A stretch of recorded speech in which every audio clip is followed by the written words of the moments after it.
오늘 설교의 제목은 남겨진 사람들의 재앙입니다. 남겨진 사람들의 재앙. 네. 세상의 예표인 이집트는 하나님을 섬기던 백성이 하나님을 섬기지 못하게 방해하는 악한 땅이었습니다. 이스라엘 백성은 그런 땅에서 벽돌 만드는 노역을 하게 되었습니다. 시간이 지나고 요셉을 모르는 파라오가 등장했기 때문에 그런 거죠. 이스라엘 백성을 노예로 만들고 그들에게 고된 노역을 시켰던 겁니다. 세상이 성경대로 믿는 사람들을 박해하는 것과 동일한 것이죠. 워낙 이집트에는 좋은 것이 나올 수 없다고 말씀하셨습니다. 본문에 나오는 파라오는 적그리스도 예표로서 7머리, 사탄의 7머리 중에 2번째 머리에 해당되는 사람입니다. 그는 하나님의 백성을 박해하는 폭군이었죠. 그 당시 이집트 땅은 큰 바벨론의 조성이었던 겁니다. 온갖 우상들의 본거지였던 것입니다. 이 이집트는 또한 성경 변개의 본거지였어요. 바로 이곳에서 성경 변개를 주도한 알렉산드리아 대학이 세워졌고, 오리겐이라는 사람이 이 대학에서 성경 변개의 주범으로 활동했던 것입니다. 좋은 것이 나올 수 없는 거죠. 마찬가지로 이집트와 같은 이 세상도 현재 가짜 성경들로 넘쳐나고 바른 성경이 천대받고 있고 성경대로 믿는 사람들이 박해받고 있으며, 그러므로 이곳은 이집트처럼 하나님의 사람들이 더 이상 살만한 곳이 못 되고 있는 겁니다. 우리의 본향을 향해 출발해야 할 시점이 다가온 것이죠. 그러나 남겨진 자들은 재앙들이 만연한 대환란을 겪어야 하는 것입니다. 오늘 본문들은 대환란의 재앙들을 미리 보여주고 있어요.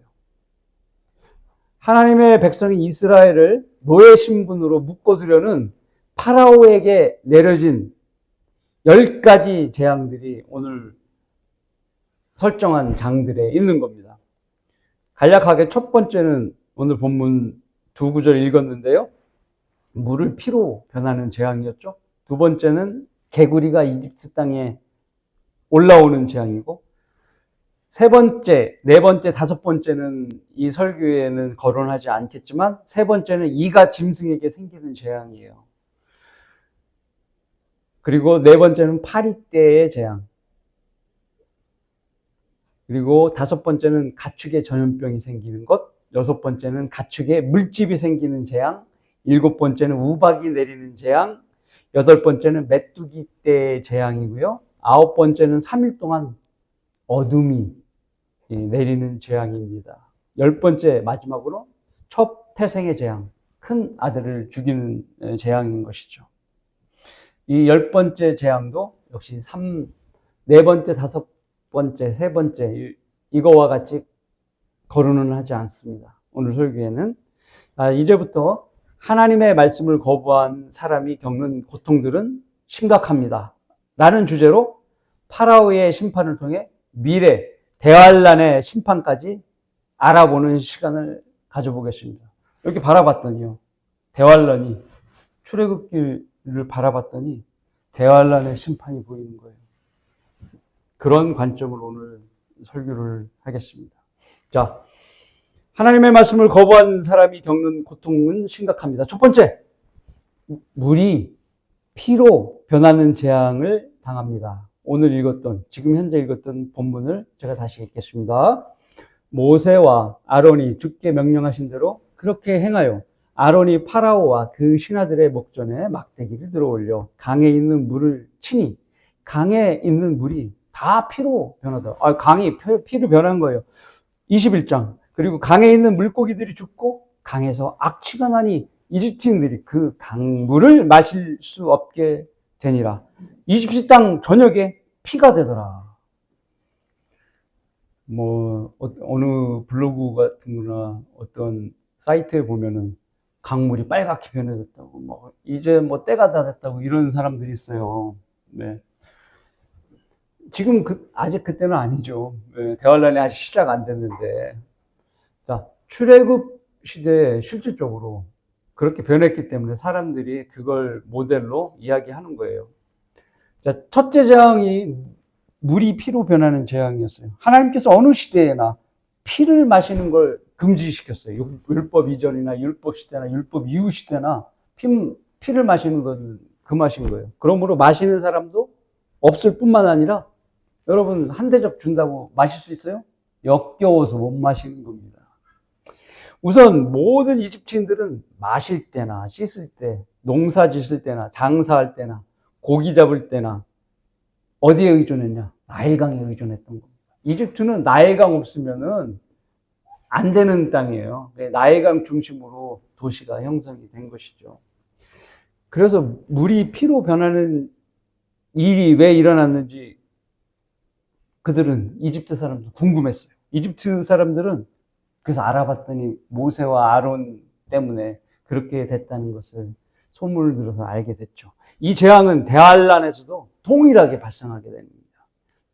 여러분, 대환란에 아까 16장을 꽂아놓으라고 그랬는데 그거는 아직 보지 마시고요. 제가 11장을 말씀드릴게요. 11장 4절부터 6절입니다. 이들은 땅의 하나님 앞에 서 있는 두 올리브 나무며 두 촛대니라. 대환란 때는 모세와 엘리야가 나오거든요. 네, 모세와 엘리야 다시 나와요. 사람들이 이해 안 가겠죠. 그러나 성경은 하나님께서는 나온다고 말씀하신 거예요. 누구든지 그를 해치려고 하면 그들의 입에서 불이 나와 그들의 원수를 삼키리니 누구든지 그를 해치려고 하면 반드시 이와 같이 죽게 되리라. 어떻게? 6절. 이들에게는 하늘을 닫는 권세가 있어 그들의 예언하는 날 동안 비가 오지 못하게 하고 물을 피로 변하게 하는 권세도 있어 원하는 때면 언제든지 온갖 재앙으로 땅을 치리로다. 모세와 엘리의 방에 또 입에서 불이 나와서 죽게 된다는 거예요. 그리고 비가 안 오게 하는 거, 3년 6개월 동안 안 오게 하는 엘리야 선지자를 얘기하는 거고, 물이 피로 변하는 것은 아까 모세, 출애굽 때 모세가 그렇게 했던 것을 얘기하는 거예요. 그러니까 모세와 엘리야가 다시 대환란에 나오니까 그 기적들이 다시 생긴다는 거죠. 네, 그 얘기입니다.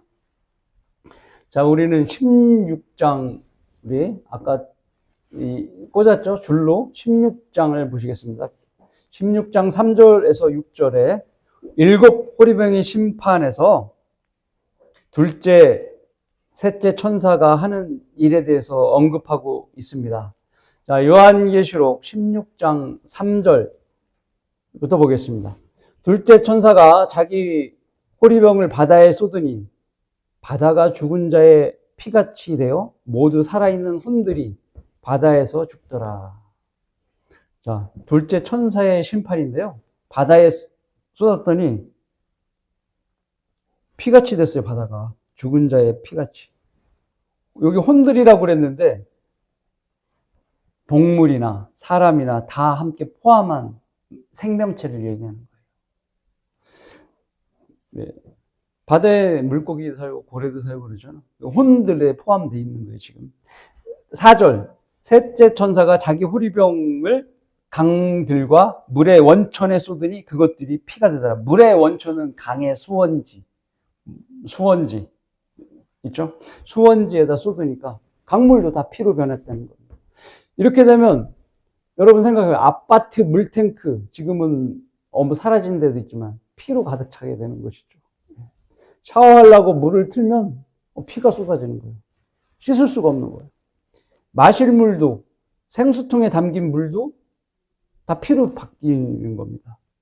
쌀을 어디다 씻고 야채를 어디다 씻으며 두 손 두 발을 어디 씻을 곳이 없는 거예요. 혹시 모르겠어요. 야자수 같은 경우 그거는 변할지 어쩐지 모르는데 또 이 설교를 듣고 또 야자수를 심는 사람이 있으면 안 되겠죠? 구원을 받는 게 중요한 겁니다. 자, 5절. 또 내가 들으니 물의 천사가 말하길, 오 주여, 주는 지금도 계시고 전에도 계셨고 앞으로도 계실 의로우신 분이시니 주께서 이렇게 심판하셨나이다. 6절. 그들이 성도들과 선지자들의 피를 흘렸으므로 주께서 그들에게 피를 주어 마시게 한 것이 그들에게는 마땅하니다라고 하더라. 그래서 창녀교회는 매주 살을 먹고 피를 마시는 미사를 드리고 있죠. 지금도 미사를 드리는 거예요. 오늘도 드렸을 거예요. 창녀교회는. 대환란에서 그들은 사람을 가지고 제사를 지내게 되는 거예요. 실제 인육을 먹고 피를 마시는 행위를 하게 됩니다. 이런 처참하고 비극적인 일들이 실제 대환란에 실행되면서 많은 사람들이 그런 걸 보면서 이성을 잃게 되는 거예요. 제정신으로 살 수가 없죠.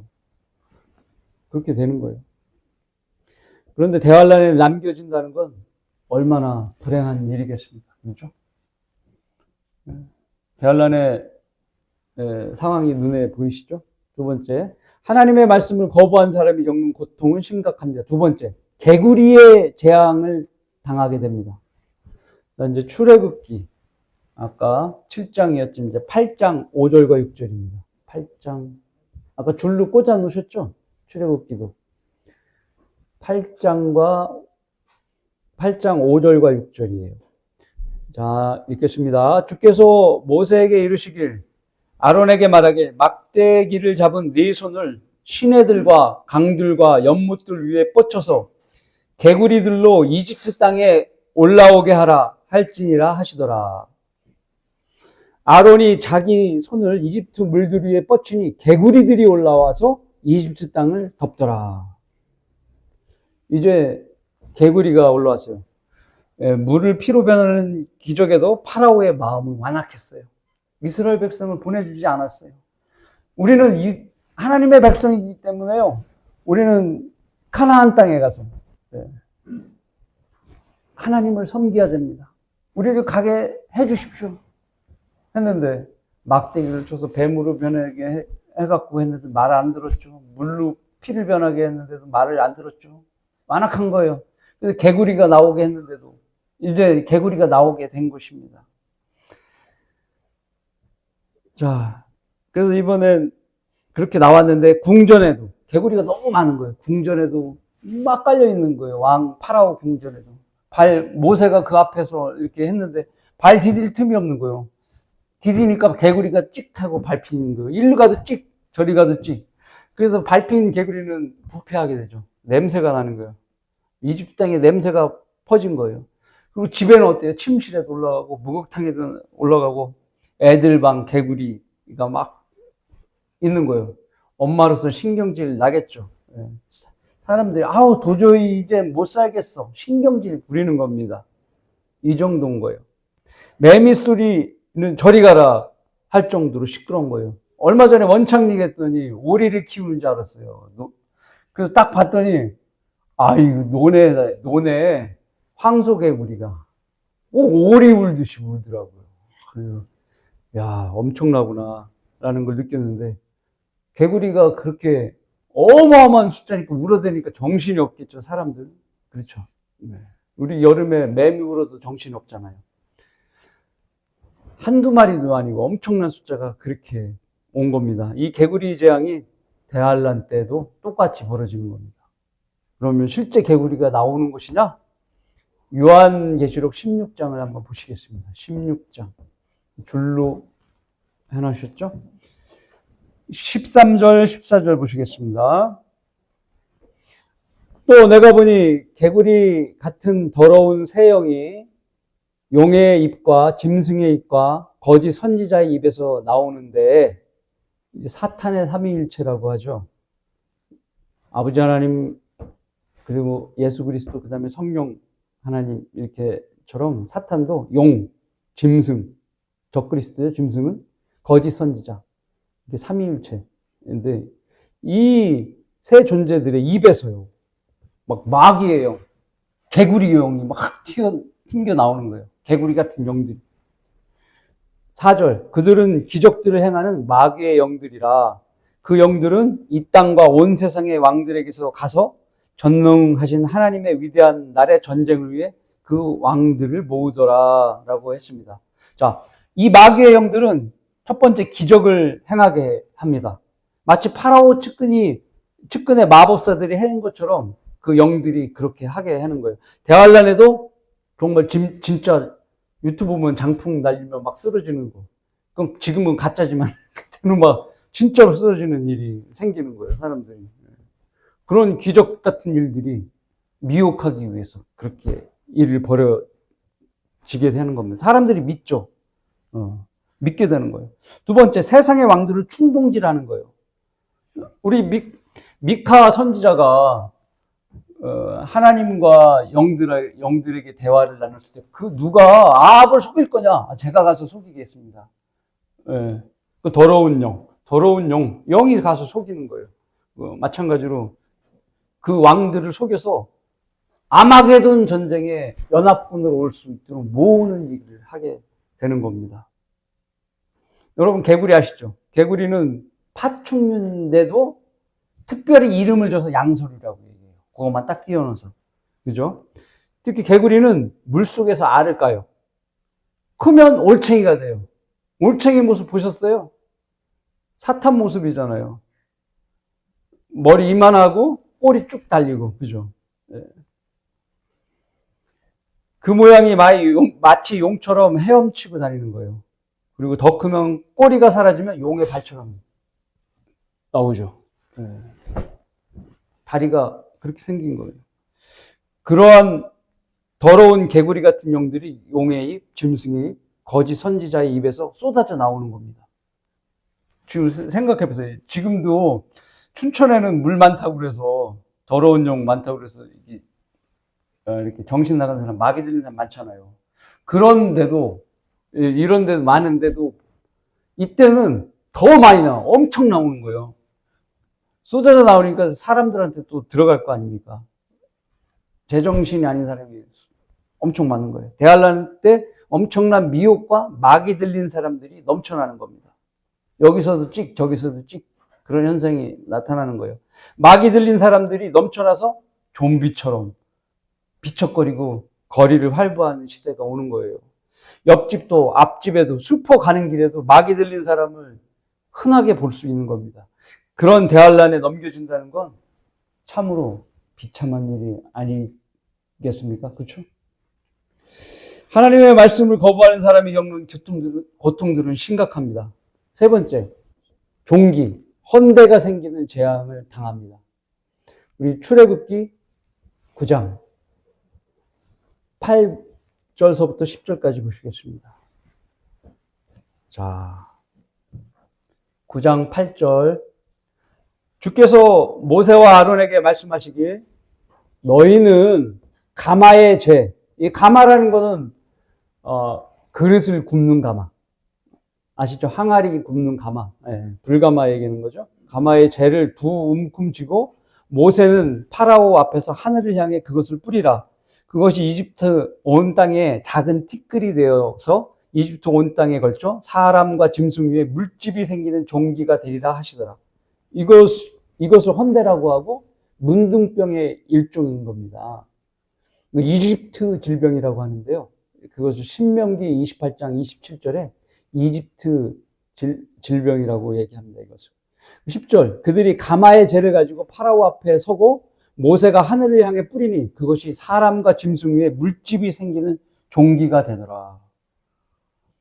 모세와 아론이 재를 집어서 들고 위로 던지자 물집과 소포가 이집트인들 사는 지역에 쫙 퍼지게 된 겁니다. 사람뿐만이 아니라 짐승 위에, 표현이 사람과 짐승 위에 종기가 생기는 거예요. 이런 일들이 또다시 대환란에도 재현이 됩니다. 여러분 요한계시록 16장 1, 2절입니다. 사람 위에도 종기가 생겼는데 어떻게 또 표현하시냐면 이렇게 표현합니다. 요한계시록 16장 1절. 또 내가 성전에 나오는 큰 음성을 들었는데 일곱 천사에게 말하기를 가서 하나님의 진노의 일곱 호리병을 땅에 쏟으라고 하시더라. 2절. 그러므로 첫째가 가서 자기 호리병을 땅에 쏟으니 그 짐승의 표를 가진 자들과 그 형상에 경배하는 자들 위에 악취가 나는 심한 헌대가 생기더라. 자, 이제 호리병을 쏟았는데 제한적이에요. 제한적. 그러니까 짐승의 표 666을 받은 사람과 그 형상에 경배하는 사람. 모니터 안에 모니터를 집집에다 무료로 시골에도 국가에서 놔줬죠. 시골에도 모니터 공짜로 다 하나씩 있단 말이에요. 없는 집이 없어요. 그 모니터를 통해서 아침마다 경배하는 것을 체크가 될 수 있는 시스템이 되는 거예요. 그런 경배를 하는 자들 안에 악취가 생기는 것이 나는 거예요. 출애굽기 어때요? 이집트 지역에만 질병이 생겼죠. 제한적으로 이렇게 생기게 되는 거예요. 파라오 때 이집트에 생긴 물집은 이집트 온 땅에 걸쳐 사람과 짐승 위에만 생긴 겁니다. 이집트에만. 이스라엘 땅에는 고센 지역에는 안 생긴 거예요. 자, 그러므로 이제부터의 재앙들은 한정된 지역에만, 선택적인 지역, 하나님 뜻을 거부하고 적그리스도를 숭배하는 자들에게만 내리는 것이 되는 겁니다. 이 재앙을 받는 대상은 좀 전에 말씀드린 대로 그 짐승의 표를 가진 자들과 그 형상에 경배하는 자들 위에 헌대가 생기는 거예요. 똑같은 표현도 위에라고 이야기했죠. 7년 대환란에 들어간 대부분 사람들은 하나님의 아들들을 거절하는 사람들이에요. 우리가 복음 전할 때 예수 그리스도를 다 거절하는 사람들이 들어가는 거예요.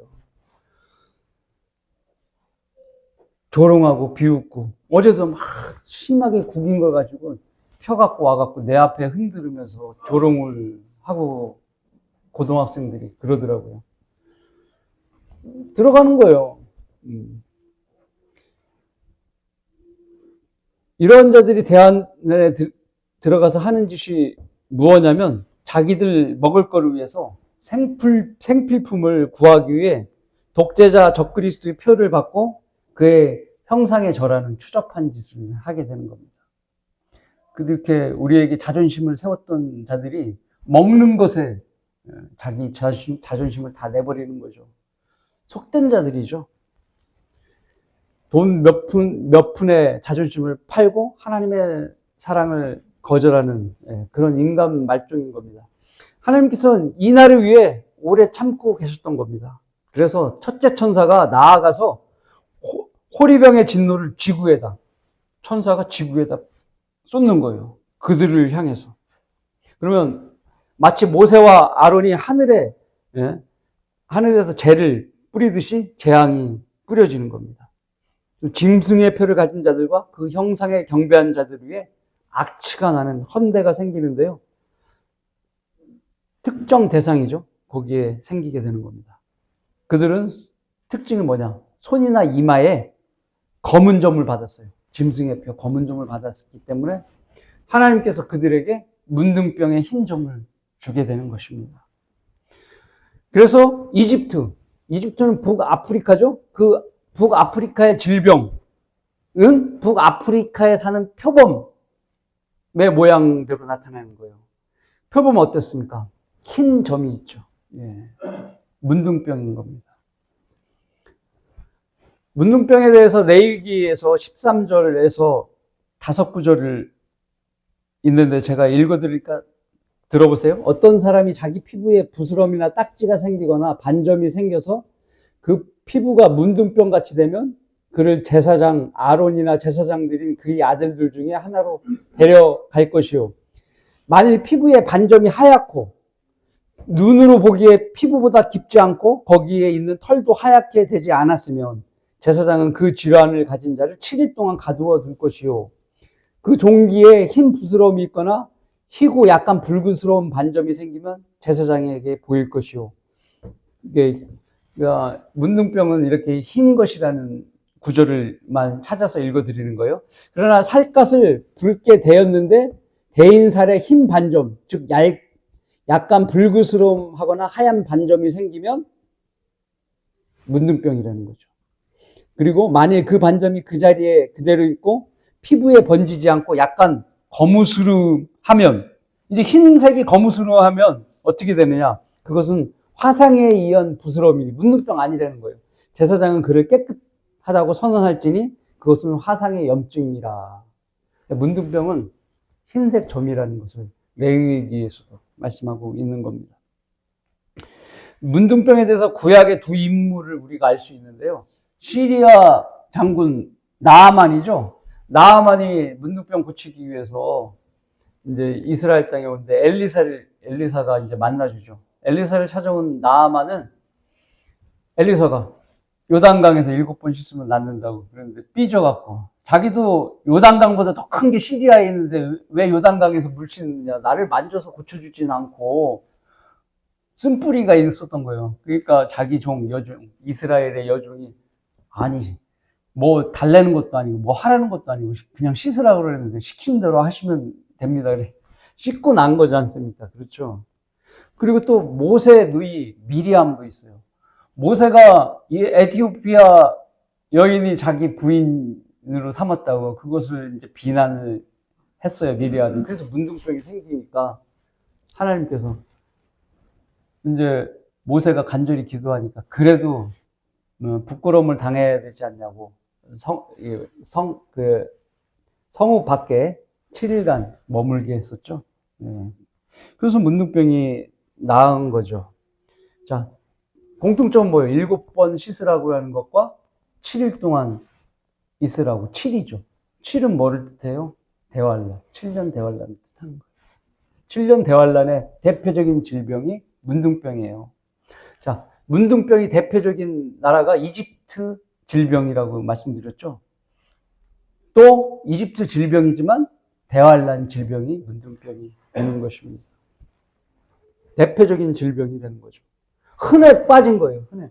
여러분 감기 걸리듯이 흔해 빠진 게 이제 대환란 때문에 문둥병이 되는 것이죠. 우리가 떠난 지구는 대환란을 맞이하는데 조금 있으면 떠날 거 아니에요. 지구에 남겨진 수많은 사람들이 문둥병에 걸리게 됩니다. 문둥병은 전에도 말씀드린 대로 코가 문드러져요. 근데 신경부터 죽기 때문에 신경이 죽을 때 엄청 아픈 거예요. 죽고 나면 코가 문드러져도 아프지가 않는 거예요. 무통증인 거죠. 떨어져 나가도 모르는 거예요. 귀가 썩고 귀퉁이가 떨어져 나가고 얼굴은 흰점 곰보가 생기며 썩어가는 악취를 품어내는 거예요. 문둥병입니다. 고통 속에서 어떻게 나아볼까 뭐 여기저기 수소문하고 다녀도 뾰족한 수가 없습니다. 그런데 어떤 사람이요, 대환란 때 휴거 전에 너크만 목사님 주석서를 잠깐 들여다본 사람이 그 사람에게 문둥병 낫는 방법을 가르쳐 줄 수도 있겠죠. 유대인들에게, 아니 그 사람에게 빨리 유대인으로 개종하라고 이야기할 겁니다. 예수 그리스도 이름으로 침례를 받으면 될 거라고 주석서에 써 있다고 가르쳐 주게 될 것입니다. 그 이야기는 어디서 나왔냐? 베드로 전서에 보면 우리가 3장 21절에 육체의 더러움을 제거하는 것이 아니라고, 침례는 그렇게 가로치고서 이제 나오잖아요. 그 표현은 무엇이냐? 육체의 더러움, 문둥병을 제거하기 위해서 침례를 받는 게 대환란에 제거하는 수단이다 라는 것을 성경적으로 미리 암시적으로 얘기했다고 러크만 목사님은 주석서에 그렇게 기록하고 계십니다. 이 설교를 들은 불신자가 있다면 다행인 거죠. 구원부터 받는 게 더 다행이고, 그렇죠? 자, 여하튼 교회 시대에 믿음만으로 구원받지 못해 문둥병이 창궐하는 대환란에 남겨진다는 건 참으로 불행한 일이 아닐 수 없습니다. 자기 복은 자기가 하기 나름인 거죠. 네. 똑똑치 못하면 후회하는 겁니다. 무엇이 중요한지 알아야죠. 하나님께서 우리에게 공짜로 믿음만으로 구원을 주시겠다고 그랬는데 이거보다 더 좋은 게 어디 있어요? 선물로 주신다는데 낼름 받아 먹어야죠. 그렇죠? 그걸 안 하면 이렇게 대환란에 무서운 심판이 있는 거예요. 자, 하나님의 말씀을 거부한 사람이 겪는 고통은 심각합니다. 넷째, 하늘에서 떨어지는 우박의 재앙을 당합니다. 우박의 재앙. 얼마나 무서운지 한번 보시죠. 출애굽기 9장 22절 26절입니다. 출애굽기 9장 22서부터 26절.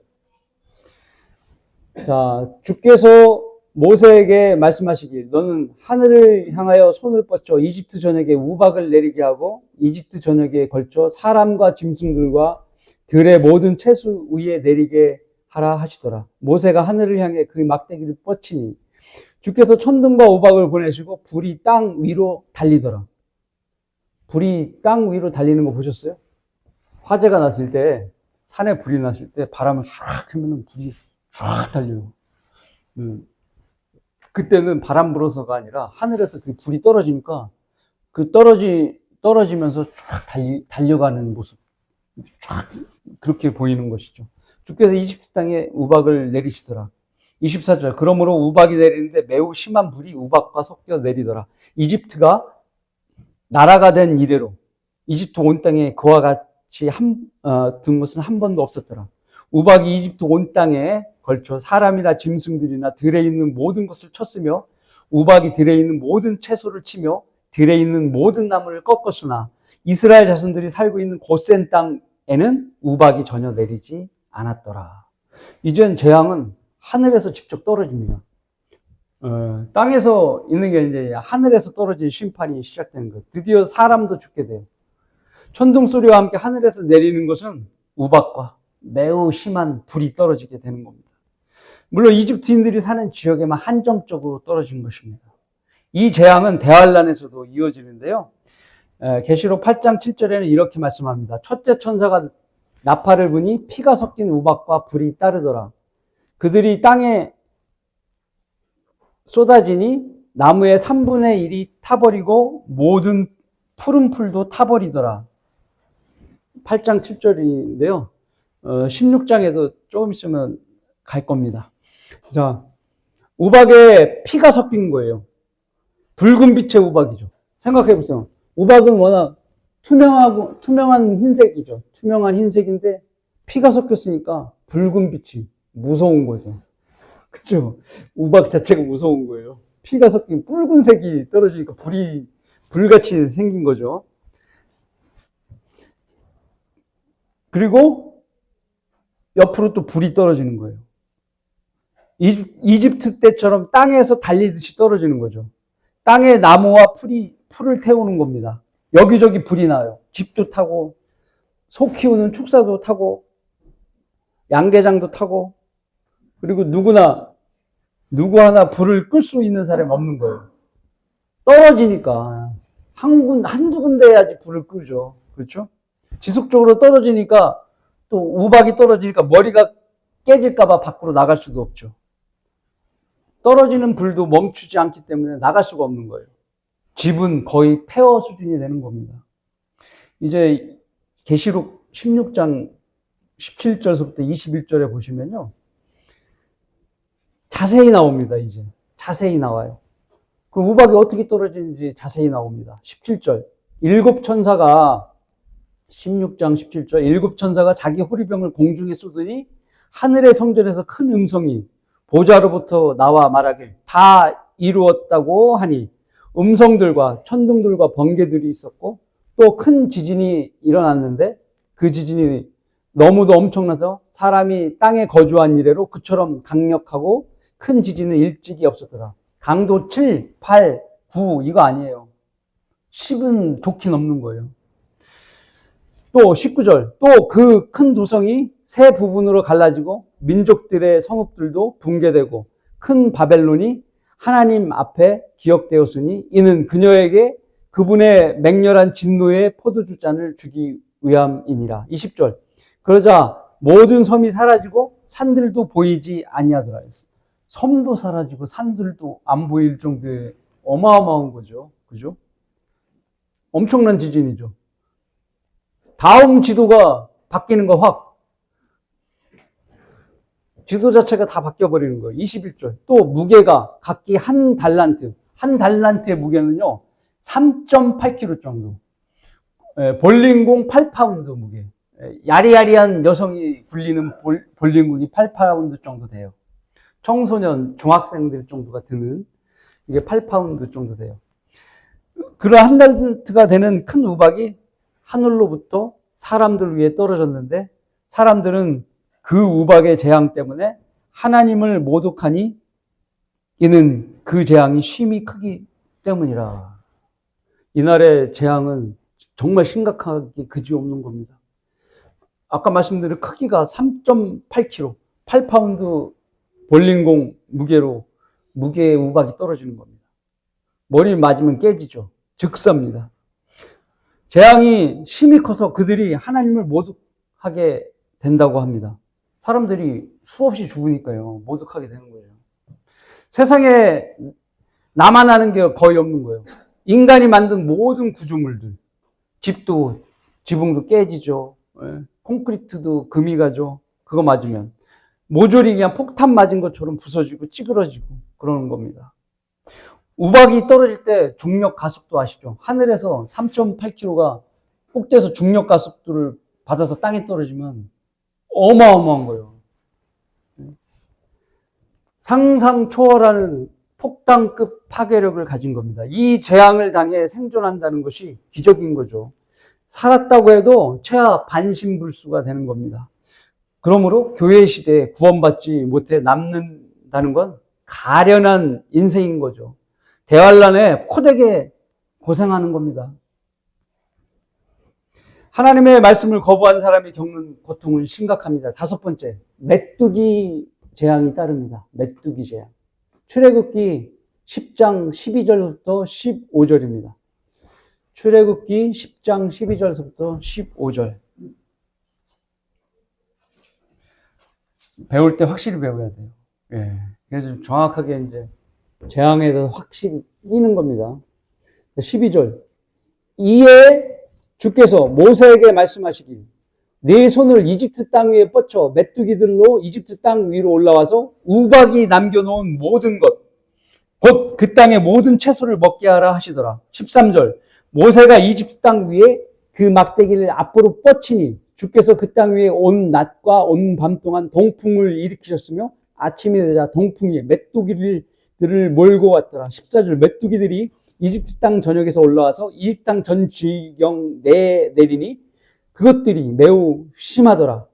하늘에서 쏟아지는 거예요. 바람으로 쫙 해갖고. 그와 같은 메뚜기들은 그 전에 없었으며 그들 후에도 없을 것이라.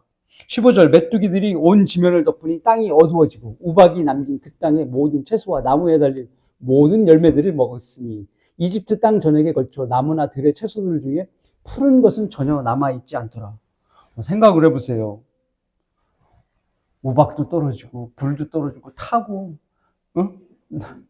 그거 이제 먹을 것도 부족하잖아요. 그런데 메뚜기, 그나마 메뚜기가 와요. 이집트 사람의 생존에 남겨진 마지막 희망까지 메뚜기가 야금야금 먹는 거입니다. 그죠?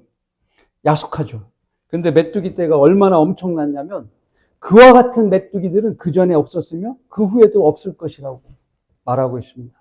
역시 대환란 전에도 없었으며 그 후에도 없는 배상한 메뚜기가 대환란 때 나타나는 겁니다. 메뚜기가 5 천사가 나팔을 불 때 끝없는 깊은 구렁에서 나온 이상한 메뚜기가 땅 위로 올라오게 됩니다. 이것은 요한계시록 9장 4절서부터 10절입니다. 요한계시록 4절서부터 9장 4절서부터 10절. 이제 거의 다 왔습니다. 9장 4절서부터 10절. 자, 4절 읽겠습니다. 그들에게 명령이 내려지기를 땅의 풀이나 또 어떤 푸른 것이나 어떤 나무도 해치지 말고 다만 그들의 이마에 하나님의 인장으로 표시받지 아니한 사람들만 해치라고 하더라. 하나님의 인장을 누가 받나요? 한란선도 14만 4천 명 받잖아요. 예. 그 사람 이외에 해치라는 거예요. 5절. 또 그들에게 명령이 내려지기를 그 사람들을 죽이지 말고 오직 5달 동안 고통만 주라고 하는데 그 고통은 마치 정갈이 사람을 쏠 때 고통과 같은 것이라. 사람을 쏘는데 죽지 않을 정도의 강도로 쏘는 거죠. 메뚜기 모양을 한 게. 그리고 6절. 그날에 사람들이 죽음을 구하여도 찾지 못할 것이요 또 죽으려고 애를 써도 죽음이 그들을 피하리라. 이게 너무 큰 고통인데 죽지 않는 거예요. 너무 고통해서 죽는 게 오히려 차라리 낫겠다. 유춘희 할머니처럼 죽는 게 지금 차라리 낫겠다 그러시잖아요. 근데 구원받아서 얼마나 다행이에요. 우리가 찾아가서 94세 할머니 행복한 거죠. 대환란 안 들어가니까. 그죠? 근데 대환란 때 이게 메뚜기한테 쏘여갖고요. 쏘여갖고 5달 동안 고통받는데 죽는 게 오히려 나을 정도의 고통이 있는 겁니다. 5달 동안 그 고통이 이어지는 거예요. 대단한 거죠. 7절. 또 그 메뚜기들의 모양은 전쟁을 위해 준비한 말들 같고, 모양이 말들 같이 됐어요. 그 머리는 금 면류관 같은 걸 썼어요. 머리에 메뚜기가 뭘 쓰고 있네요. 희한한 메뚜기예요. 그 얼굴은 사람의 얼굴 같고, 얼굴 모습이 사람의 얼굴이에요. 그뿐이니까 8절. 그들의 머리카락은 여인들의 머리칼 같으며, 여인들 머리가 길게 늘어뜨렸잖아요. 그 모양처럼. 그리고 이빨은 사자의 이빨 같더라. 이거 뭐 엄청 희귀한 생명체가 나오는 거예요. 특이한 외계 생명체예요. 이 존재가 구렁에서 나오는 거예요. 정말 대환란 때는 상상 초월의 이게 나오는 거예요. 메뚜기, 이상한 메뚜기가. 제 생각엔 곤충을 대표하는 그룹이지 않을까 생각이 됩니다.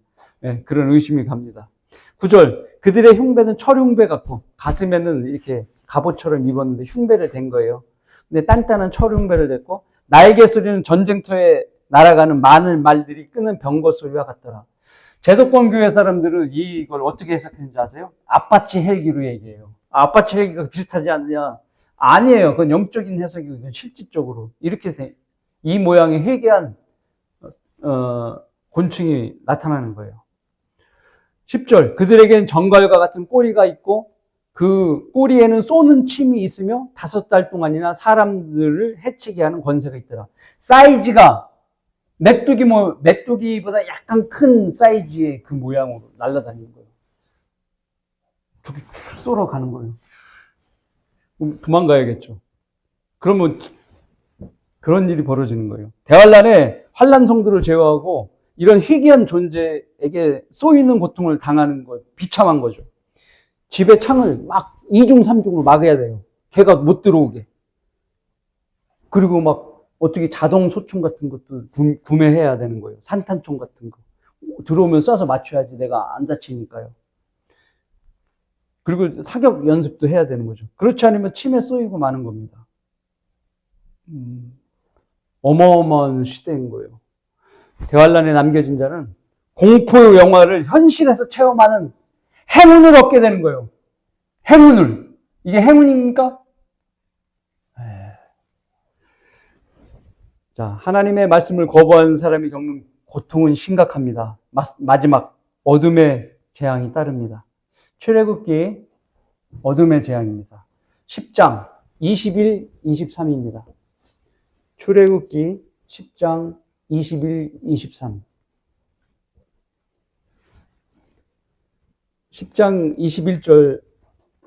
주께서 모세에게 말씀하시길 하늘을 향하여 네 손을 내밀어 뻗쳐서 이집트 땅 위에 어둠, 곧 더듬을 만한 어둠이 있게 하라고 하시니라. 완전 깜깜한 거예요. 큰 불빛 아무도 없어서 완전 더듬어야 되는 거예요. 22절. 모세가 하늘을 향해 그의 손을 뻗치니 짙은 어둠이 이집트 땅 전역에 3일 동안 있어. 3일이에요. 3일. 3일 동안은 세수도 못하죠. 뭐도 못하죠. 화장실도 못 가죠. 깜깜한 거예요. 23절. 3일 동안 그들이 서로 보지 못하고 자기 처소에서 아무도 일어나는 자가 없더라. 그러나 모든 이스라엘 자손들은 그들의 거처에 빛을 가졌더라. 대환란입니다. 요한계시록 16장 10절 11절. 요한계시록 16장 10절 11절. 10절 보시겠습니다.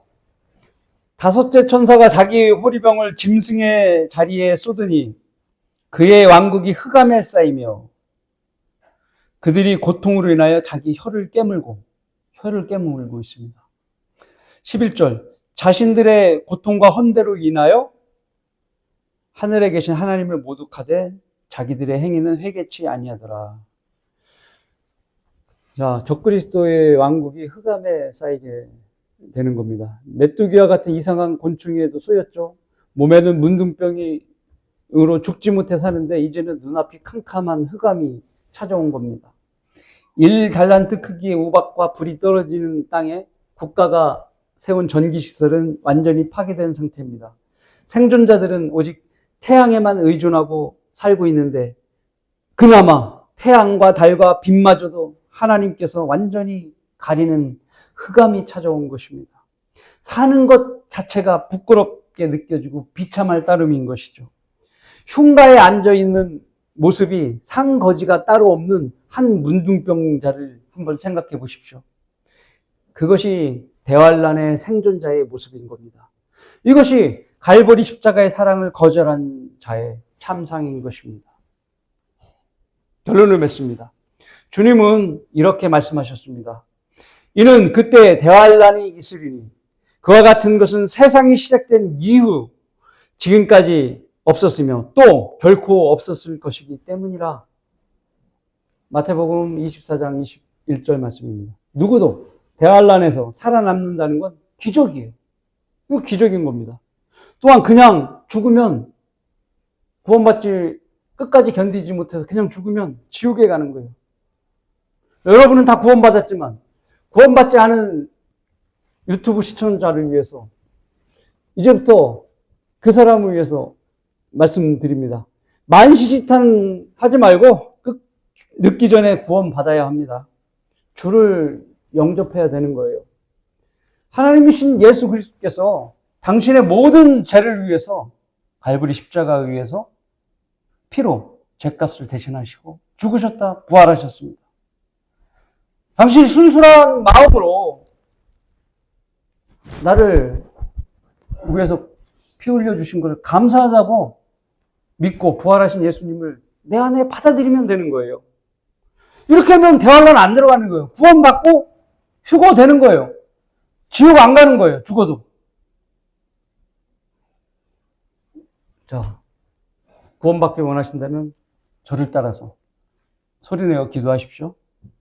하나님, 저는 죄인입니다. 내 죄 때문에 예수 그리스도께서 내 대신 십자가에 피 흘려 죽으시고 다시 부활하신 것을 제가 믿습니다. 제 안에 들어오셔서 저를 구원해 주십시오. 구원해 주셔서 감사합니다. 주 예수 그리스도의 이름으로 기도드렸습니다. 아멘. 이러면 된 겁니다. 이러면 지옥도 안 가고 대환란에 던져지지 않는 겁니다. 네가 네 입으로 주 예수를 시인하고 하나님께서 그를 죽은 자들로부터 살리신 걸 네 마음에 믿으면 구원을 받으리라. 사람이 마음으로 믿어 의에 이르고 입으로 고백하여 구원에 이르기 때문이라. 자, 항상 자신을 구해 주신 예수 그리스도께 감사하는 삶을 사는 여러분 모두가 되시길 바라겠습니다.